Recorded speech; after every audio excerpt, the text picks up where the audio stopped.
लड़के बाप को गले नहीं लगाते हैं, ना कभी बाप की गोद में सर रखकर सोते हैं। बाहर में रहने वाले लड़के जब घर फोन करते हैं तो मां से बात करते हैं और बाप पीछे से दबी आवाज में कहता है, उससे कह दो टेंशन ना ले, मैं अभी जिंदा हूं।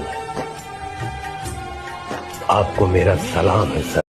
लड़के बाप को गले नहीं लगाते हैं, ना कभी बाप की गोद में सर रखकर सोते हैं।